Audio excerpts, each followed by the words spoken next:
Clase del día de hoy ya habíamos platicado de distintos grupos de contratos preparatorios, los contratos que transmiten el dominio, que transmiten el uso. Vamos a ingresar hoy a lo que son los contratos de servicios, compañeros. Contratos de servicios son aquellos mediante los cuales se brinda algún tipo de funcionamiento, de servicio, como lo dice la palabra, a- a cambio de una remuneración. Esta familia de contratos está integrada por 3 contratos, compañeros. El contrato de depósito, el contrato de obra o servicio y el contrato de servicios profesionales. El contrato de depósito, compañeros, es cuando una persona recibe alguna cosa para que la guarde por un tiempo y la conserve y después tiene que devolverla, a menos que haya sido a través de una orden judicial, entonces se devolverá a través de una instancia judicial. El contrato de obra o servicio, ese también se le denomina contrato de empresa. Es cuando una persona se compromete a realizar una obra, ¿verdad? Puede ser una construcción, puede ser una cosa similar, y está siendo solicitada por otra persona, ¿verdad? Que va a pagar precisamente por eso, va a retribuir precisamente el contrato de obra o servicio. Y por último, dentro de esta familia de contratos tenemos el contrato de servicios profesionales, compañeros. Contrato de servicios profesionales, cuando los profesionales, valga la redundancia, brindan sus servicios y contratan honorarios, ¿verdad? Y también las condiciones en las que se van a pagar esos honorarios, las condiciones de pago. Entonces, esos serían los 3 contratos que integran los contratos de servicios. Un elemento que tienen todos en común es que prestan un servicio y a cambio del servicio se paga un valor.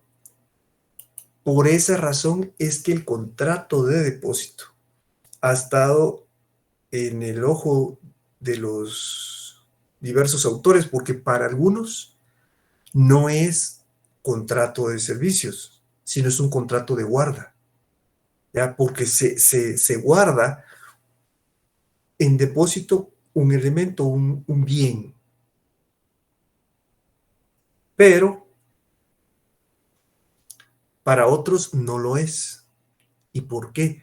Porque lo que sucede es que generalmente al depositar un bien, hay que retribuirle a la persona que lo está depositando, hay que pagarle.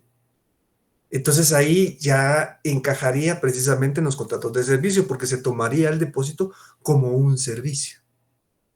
Entonces, eso es lo que va en común entre todos estos contratos.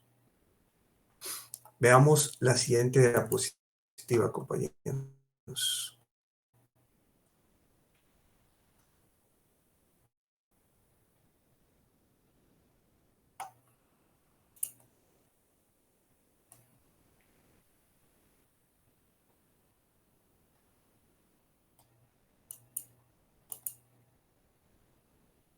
El contrato de depósito.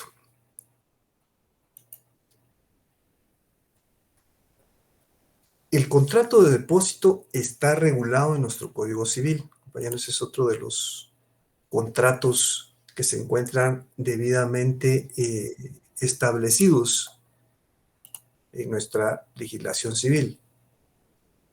¿Cómo se conceptualiza? De conformidad con nuestro código, el contrato de depósito está regulado en el artículo 1974.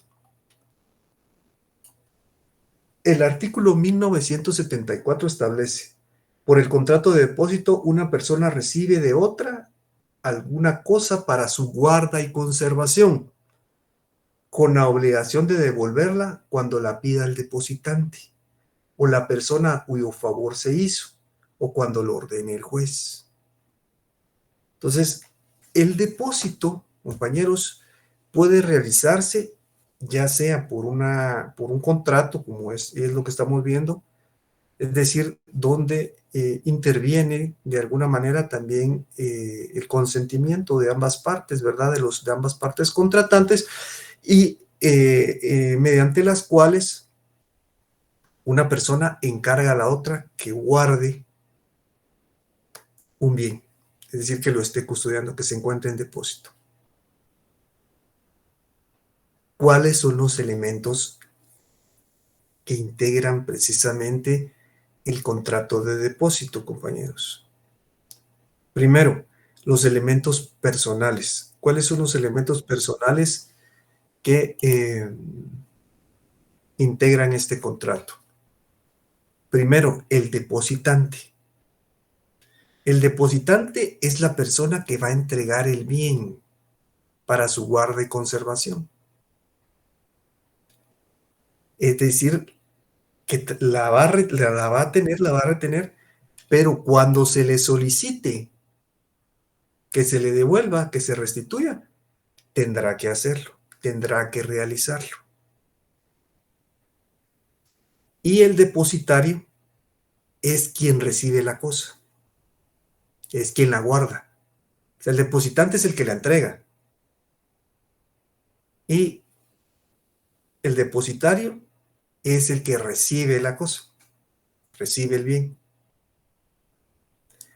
Dentro del contrato de depósito, el contrato que es tal vez el más usual, el más común, es el contrato de depósitos monetarios, ¿verdad? Contratos de ahorro también, las cuentas de depósito que se aperturan en los bancos. Entonces ahí uno entrega su dinero por un tiempo determinado y se puede devolver. Claro que ahí cada uno tiene sus características, ¿verdad? En relación al depósito, pues se ganarán en determinado momento o se percibirán intereses o beneficios de algún tipo. En relación al depositario, hay una excepción que tiene este contrato, y es precisamente en relación o caso especial, es en relación a los menores, compañeros. Los menores que pueden realizar la función de depositario, es decir, de encargarse del bien. El artículo 1976 establece: el menor de edad que acepte el depósito está obligado a restituir la cosa depositada, si se conserva aún en su poder, o el provecho que hubiere recibido de su enajenación. Y si hubiere procedido de mala fe, podrá ser condenado al pago de daños y perjuicios. Entonces, ya vemos que el menor de edad puede realizar esta función, compañeros, puede desarrollarla, pero siempre bajo ciertas características especiales por ser menor de edad, pero en determinado momento, como es quedarse a cargo de un bien, compañeros, es a cargo, permanecer en un bien, permanecer a cargo, perdón, a cargo de un bien. Entonces hay que cuidarlo, y si se produce algún tipo de problema, pues se le pueden deducir incluso daños y perjuicios. Esa es la parte subjetiva del contrato, los sujetos, ¿verdad?, que la integran, compañeros. Pero también están la parte material, el objeto, la relación material que existe en este contrato. Es el objeto del contrato, el objeto que va a ser depositado, que va a ser resguardado, que va a ser guardado, compañeros. A eso se refiere la relación material, ¿ya? Los materiales, el elemento material del contrato. Entonces, recuérdense que todos los contratos tienen elementos esenciales comunes, que son el consentimiento, ¿verdad? Que es el acuerdo de las voluntades para llegar a un objetivo en especial. Luego está la capacidad para poder desarrollar este contrato es la capacidad de ejercicio. O en algún momento podría, ya vemos que hay menores de edad involucrados, compañeros, pero básicamente es la capacidad de ejercicio. Y por último, tenemos el objeto, esa realidad material, ¿verdad? Que puede en determinado momento integrar el contrato. Y en este caso es el objeto, el bien, la cosa que se encuentra resguardada, compañeros. Se encuentra resguardada y que se paga ahí en determinado momento. Si eso se establece, si se establece el pago por ese resguardo, habrá que pagar al depositario, ¿verdad? Porque lo está guardando. Esos son los elementos materiales que tiene el contrato de depósito. Ahora los elementos formales, la forma que puede adquirir este contrato. Para eso veamos lo que establece el artículo 1256, por favor, compañeros. Artículo 1256. El artículo 1256 establece: cuando la ley no declare una forma específica para un negocio jurídico, los interesados pueden usar la que juzguen conveniente, compañeros. La que en determinado momento consideren que es la mejor. En determinado momento no hay una forma específica como la que en determinado momento desarrolla el artículo 1574 del Código Civil, que dice: toda persona puede contratar y obligarse por escritura pública, por documento privado o acta levantada ante alcalde del lugar, por correspondencia y verbalmente. Entonces, aquí no hay una forma específica, compañeros, para poder desarrollar este contrato. No es como los contratos anteriores que habíamos platicado, como el contrato de mandato, el contrato de sociedad, que forzosamente tienen que ir en escritura pública. Y los contratos que hacen referencia en determinado momento o que deben de estar registrados en algún o inscritos en algún registro. Entonces aquí, en la forma del contrato no hay ninguna especificidad. Es la que convenga a las partes. Es por eso que se hace referencia al artículo 1256 del Código Civil. Este es un contrato, compañeros, que sí se utiliza, tal vez no tanto, no con tanta asiduidad como los contratos que habíamos platicado con anterioridad, ¿verdad? Donde se traslada el dominio, la compraventa o la donación, o incluso dentro de los contratos preparatorios como el mandato, ¿verdad?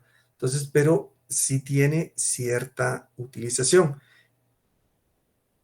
Como les decía, incluso hay un pequeño debate si pertenece a los contratos de servicios. porque no siempre se establece una retribución. No siempre se establece una retribución para el depositario, pero sí existe. Entonces, o sea, sí se puede determinar, mire, yo le voy a cuidar este bien, pero usted me va a pagar por eso. Pero en algunos casos no es así. Entonces, por eso es que se da esa situación, esos problemas en relación a la ubicación del contrato. Pero la mayoría de autores sí señalan que al existir un pago por el cuidado que pueda desarrollarse del objeto, entonces lo más conveniente es que sea incluido dentro de los contratos de servicios. Veamos ahora cuáles son los elementos, compañeros, que integran este contrato. Esas características. Ya platicamos nosotros que es un contrato donde se integran los elementos esenciales comunes, ¿verdad? Donde está la capacidad, el consentimiento y el objeto. Pero este contrato tiene la particularidad que para poder funcionar hay que entregar el bien. Recuérdense el caso de los depósitos en los bancos. Hay que entregar el dinero para empezar a obtener beneficios, para empezar a obtener algún tipo de beneficio. Entonces, el contrato es real, ¿verdad? Se tiene que entregar el bien. Hay una excepción que tiene que ver con la donación. O sea, se toma ese artículo, que es el artículo 1877, pero tiene que ver con la entrega del bien. Básicamente, para que el contrato se perfeccione, tiene que entregarse el bien, que es parte de la naturaleza jurídica de este contrato. Se entrega el bien para que otra persona lo resguarde. Para eso es que realmente esa es la naturaleza de este contrato. Es un contrato oneroso, compañeros, porque el depositario tiene derecho a remuneración. Este es el punto esencial que produce las diferencias entre que sea un contrato solo de guarda y un contrato de servicios. Veamos el artículo 1977, por favor. El artículo 1977 del Código Civil establece: el depositario tiene derecho a exigir retribución por el depósito, salvo pacto en contrario. Si las partes no se pusieren de acuerdo, fijará el juez dicha retribución equitativamente según las circunstancias del caso.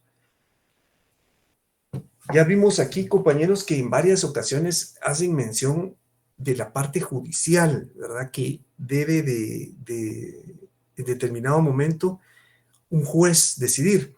Pero eso es cuando el depósito se ordena o es ordenado por un juez. Mientras tanto, es un contrato. Es un contrato. Las partes se ponen de acuerdo para que en determinado momento se pueda llevar a cabo el depósito. Precisamente por eso, en la primera parte del contrato, dice salvo pacto en contrario. Puede ser que la retribución no se dé, que las partes lleguen a un acuerdo y se diga, mire, usted se va a encargar del cuidado del bien, pero no se le va a pagar. Y la persona a aceptar esa condición, esa situación.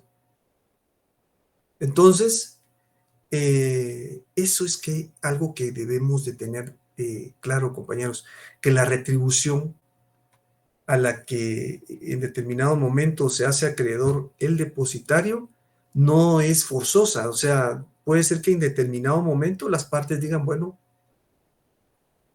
vas a guardar el bien, pero no te voy a pagar. Entonces, puede ser que lleguen a ese acuerdo. No va en contra de la naturaleza propia de este contrato.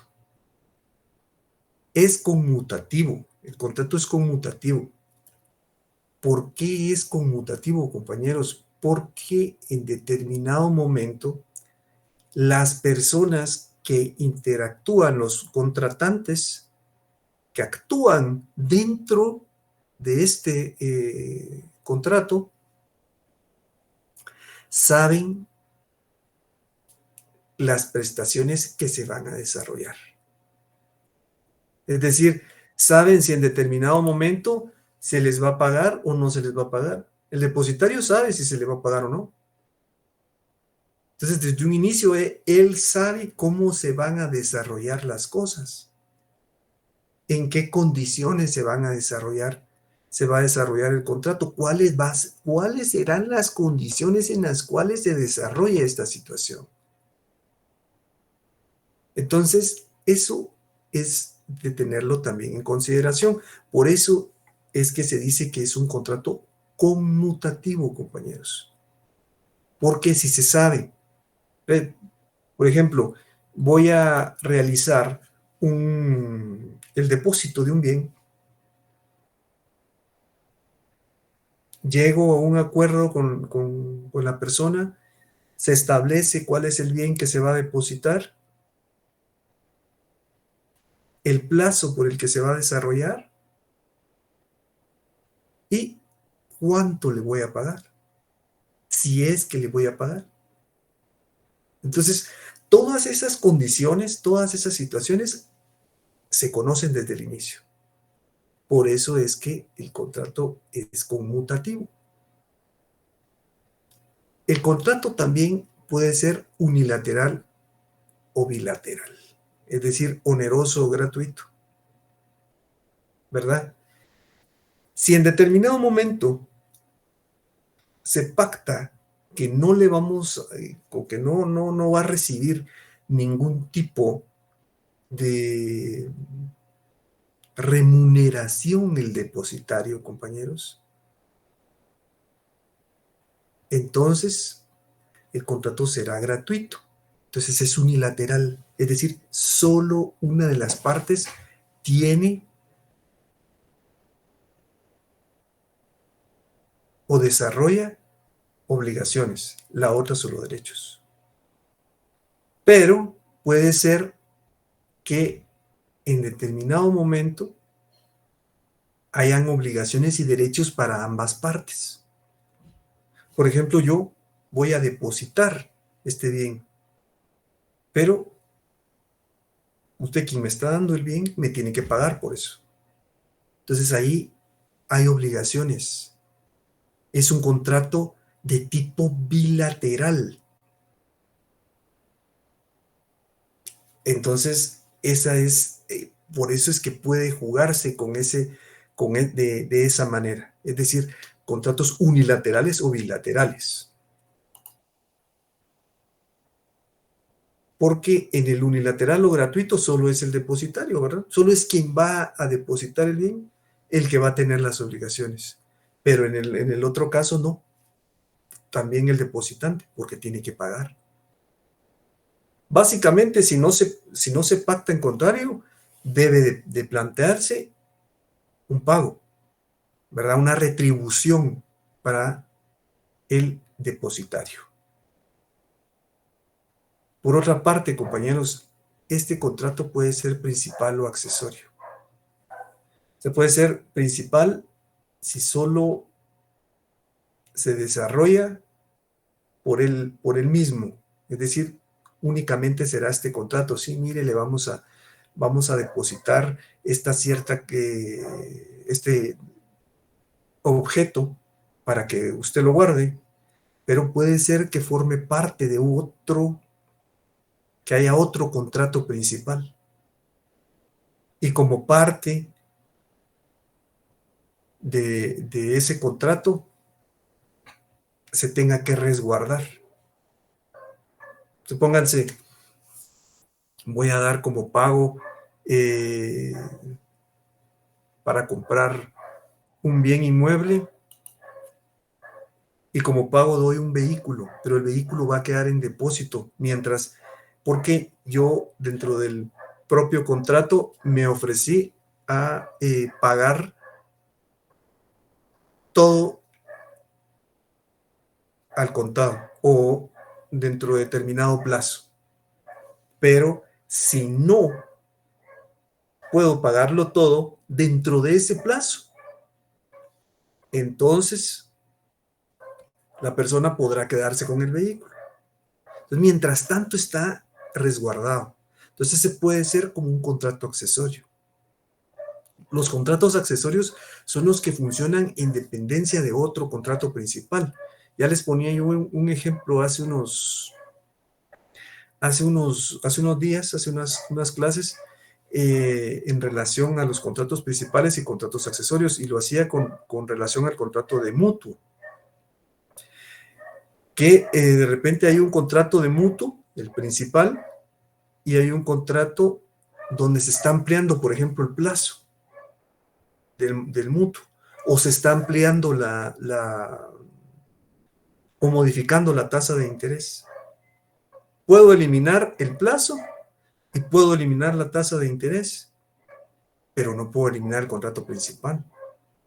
Entonces, los contratos están vinculados a otro, así puede ser el depósito. El depósito puede encontrarse vinculado a otro contrato. Por eso es que en determinado momento puede ser principal, que solo sea ese contrato, o accesorio, que se encuentre vinculado a otro contrato. Entonces, eso es contratos principales o accesorios. Por eso es una característica más que puede tener este contrato. Y por último, este contrato es personalísimo, compañeros. Intuito personae. Este contrato, en determinado momento, se refiere a una persona en específico. En sí es al depositario. Porque vamos a depositar el vehículo o la casa, perdón, o el bien mueble que pueda, que en determinado momento que pueda formar parte del contrato, y otra persona se va a encargar de él. Yo hacía referencia a vehículos porque generalmente eso es lo que se da, lo que más se da en depósito, compañeros, es muy usual eso. Entonces, pero quien lo vaya a depositar, quien se vaya a encargar de él, tendrá que ser de confianza. Por eso es que es personal. Por eso tiene esta característica en especial. Tiene que ser, es personal. Con eso voy a tener yo la seguridad de que el bien se va a encontrar en buenas condiciones. Porque si no, de todas maneras, si se produce algún daño o perjuicio, yo tengo que pagarlo, tengo que solicitar el pago. Entonces se van a solicitar daños y perjuicios. Pero esta es una característica, es personal, compañeros. Esta entidad o esta persona es quien se va a encargar del cuidado del vehículo. Y veamos ahora las obligaciones, compañeros. Obligaciones que tiene el depositario, es decir, la persona que se va a encargar del bien. Es decir, quien lo va a cuidar, quien lo va a resguardar. Entonces, el artículo 1978 establece, son obligaciones del depositario, primero, guardar la cosa depositada y abstenerse de hacer uso de ella. Segundo, no registrar las cosas que se han depositado en arca, cofre, fardo o paquetes cerrados o sellados. Tercero, dar aviso inmediato al depositante o en su caso al juez del peligro de pérdida o deterioro de la cosa depositada y de las medidas que deben adoptarse para evitarlo. Cuarto, indemnizar los daños y perjuicios que por su dolo o culpa sufriera el depositante. Esas son las obligaciones que el depositario, es decir, la persona que se va a encargar del bien, tiene que realizar. Las obligaciones, en este caso de la persona que va a entregar el bien, son las siguientes. En el artículo 1981 se dice, establece, el depositante está obligado a satisfacer al depositario los gastos hechos en la guarda y la conservación de la cosa y resarcirle los daños y perjuicios que el depósito le hubiere causado. Artículo 1982. El depositario podrá retener la cosa depositada mientras no se le hayan pagado o garantizado los gastos o los daños y perjuicios a que se refiere el artículo anterior. Y el artículo 1993, compañeros, dice, las cosas depositadas no podrán ser trasladadas fuera del lugar señalado en el contrato, sino por causa de necesidad y con previo aviso al depositante. Entonces, eso es para que mantenga en determinado momento, se mantenga el resguardo y cuidado del bien, que esa es la naturaleza en especial de este contrato. Entonces, se tiene que mantener a resguardo el bien en sí. Entonces, precisamente por eso se derivan las obligaciones del depositario y del depositante, ¿verdad? De quien recibe el bien y de quien lo entrega. Y por eso es que también se da esa discusión de que si es un contrato de guarda o un contrato de servicios. Pero ya vemos aquí que solo que lo pacten en contrario, no se le pagará al depositario. De lo contrario, se le tiene que pagar todo, hasta la estadía del bien inmueble. Clases de depósito. ¿Cuáles son las clases de depósito que existen, compañeros?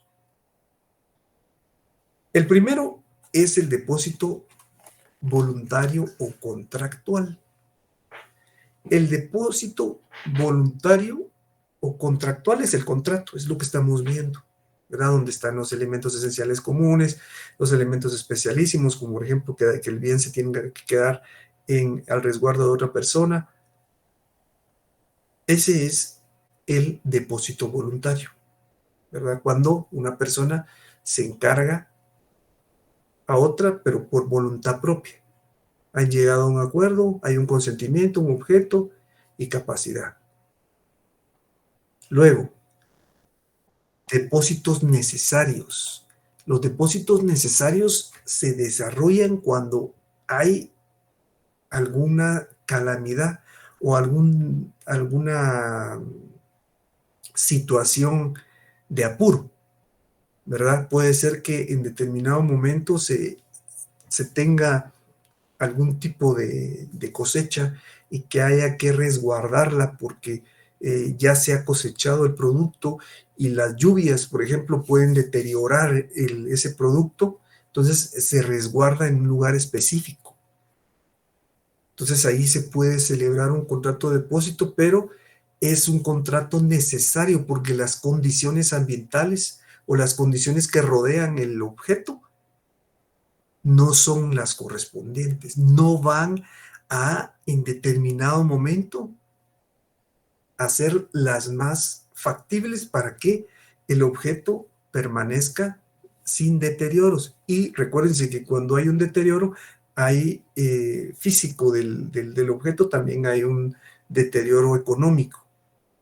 Entonces, por eso se hace necesario resguardar el bien.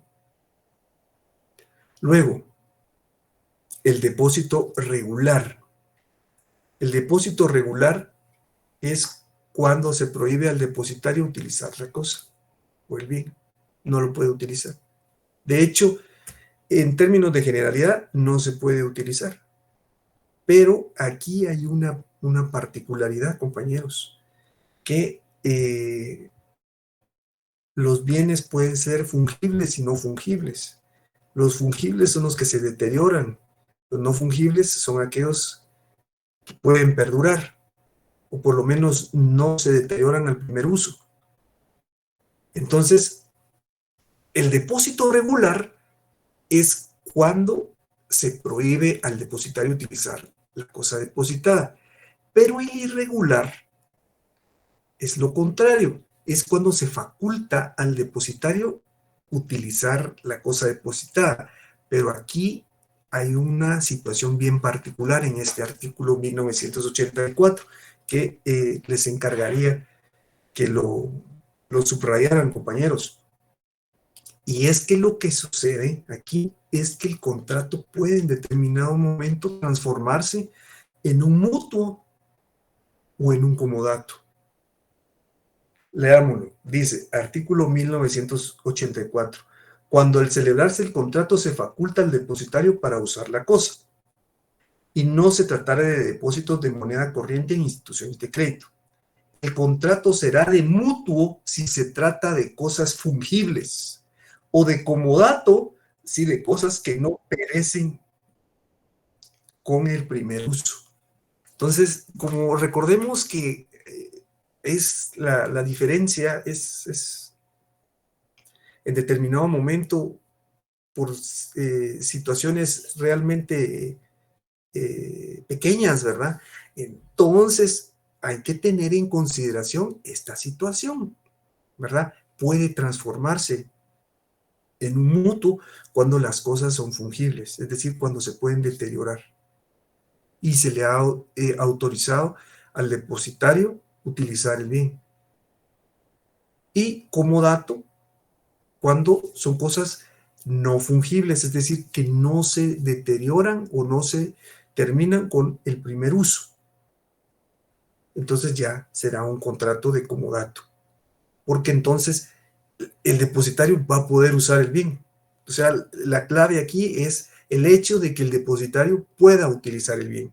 Entonces eso puede en determinado momento transformar el contrato. Y por último, compañeros, dentro de las clases de depósito tenemos el depósito judicial. El depósito judicial, compañeros, es cuando interviene un juez. Hay un órgano jurisdiccional que en determinado momento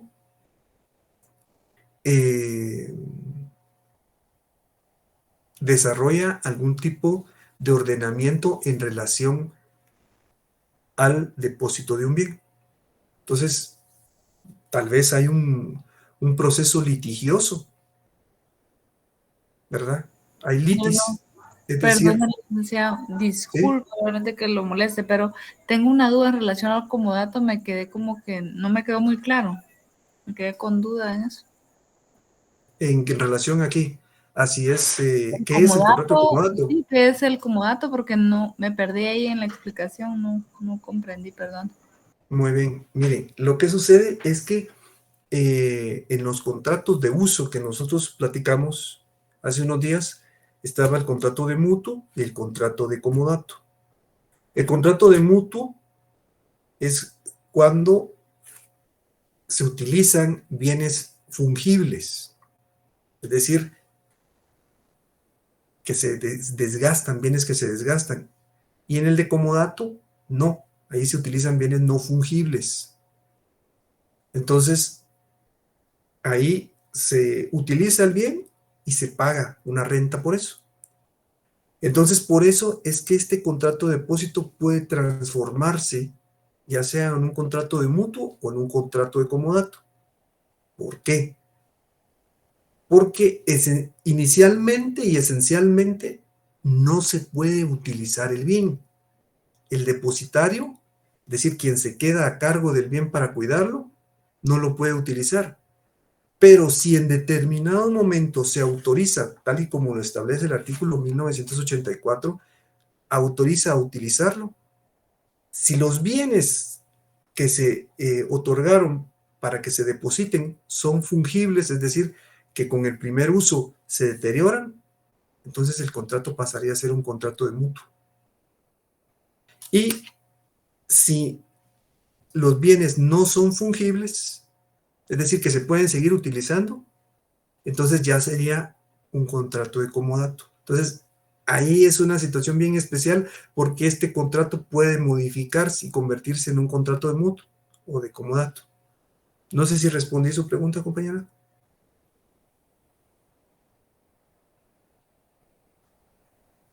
Muchas gracias, licenciado. Muy amable. A la orden, compañera. Bueno, compañeros, estábamos en el depósito voluntario. El depósito, el depósito judicial es cuando en determinados procesos judiciales donde hay litigios, litis de por medio, es decir, hay un conflicto, entonces se ordena en determinado momento un bien que es objeto de un conflicto, se ordena que se deposite o se resguarde. Entonces, ese es el depósito judicial cuando interviene un juez. Entonces, veamos el artículo 1997. Las cosas litigiosas pueden ser depositadas en un tercero por disposición judicial, pero si el depósito se hizo por consentimiento de las partes, termina cuando ellas convienen en ponerle fin. Y el artículo 1998 dice, el depósito judicial termina por orden de juez competente. Puede ser que el juez diga, bueno, entonces se va a depositar en este plazo, este va a ser el plazo. Entonces, a eso es a lo que se refiere. Casos en los que no debe devolverse el bien. Veamos el artículo 1988. El depositario, es decir, quien se queda a cargo del bien, no debe restituir el depósito a la misma persona de quien lo recibió en los siguientes casos. En el primero, si el juez manda a retenerlo. O sea, si el juez ordena que no se le devuelva a la persona que le entregó el bien, al depositante inicial, no se devolverá. Segundo, si aparece que la cosa pertenecía a otra persona o que había sido robada. Y tercero, si el depositante es persona incapaz. Imagínense que lo declaren en estado de interdicción, entonces ya hay un problema. Por eso no se va a devolver el bien a la persona que inicialmente lo depositó. ¿Cómo termina el depósito? ¿Verdad? ¿Cómo termina este contrato? Veamos el artículo 1994, que es cuando se entrega el bien. Artículo 1994. Aun cuando se haya fijado plazo para la restitución del depósito, debe entregarse luego que el depositante lo reclame, a no ser que se haya trasladado a otra persona la cosa depositada, de acuerdo con lo dispuesto en el artículo anterior. Entonces, es cuando debe de entregarse el bien, compañeros, ¿verdad? Debe de devolverse a la persona que inicialmente lo entregó, al depositante, que lo entregó para que en determinado momento pueda ser resguardado. Luego, puede ser por muerte o incapacidad del depositario. Ahí puede terminar. La persona que se está haciendo cargo del cuidado del bien ya no puede seguir realizando esta función porque fue declarado en estado de interdicción o alguna cuestión así. Y por pérdida de la cosa depositada, o si no existe ya nada que guardar. Veamos el artículo 1983, por favor, compañeros. Es de cuenta del depositante el deterioro o pérdida de la cosa sin culpa del depositario. Entonces, si en determinado momento se deterioró o se perdió, entonces ya no existe el bien. Tal vez se deducirán algún tipo de responsabilidades, pero básicamente el contrato de depósito como tal terminó. Entonces, a eso es a lo que se refiere este artículo. Este es un contrato, pues que se ha manejado básicamente con cuentas de depósito, ¿verdad, compañeros? Pero también hay depósitos de materiales, de cosas, de diversas situaciones, diversos tipos de objetos, ya sean fungibles o no fungibles, para que en determinado momento se resguarden, ¿verdad? Se mantengan al cuidado mientras se desarrolla alguna actividad o por un tiempo determinado. ¿Tienen alguna duda, compañeros? ¿Alguna observación, alguna inquietud de este contrato? Todo claro. Por mi parte, bien. Muy amable, Gracias. Muy bien, compañeros. Muchas gracias. Fíjense que aprovecho aquí para comentarles. Perdón, aquí alguien había levantado la mano, pero para comentarles, el día 20 comienzan los exámenes, compañeros. Entonces, esta es la última clase.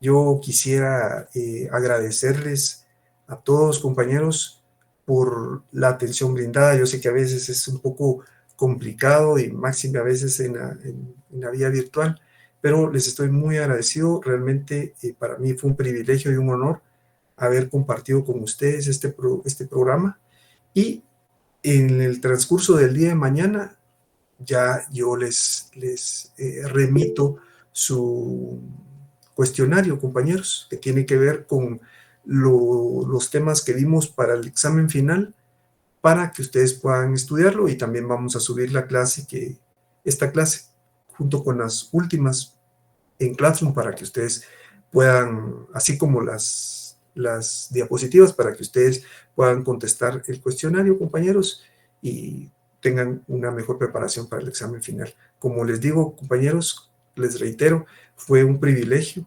y un honor haber compartido con ustedes, y cualquier cosa más adelante, pues yo estoy a sus órdenes. Que pasen una feliz noche, compañeros. Buenas noches. Buenas noches. Buenas noches. Buenas noches. Buenas noches. Buenas noches, Gracias. compañeros. Gracias por todo.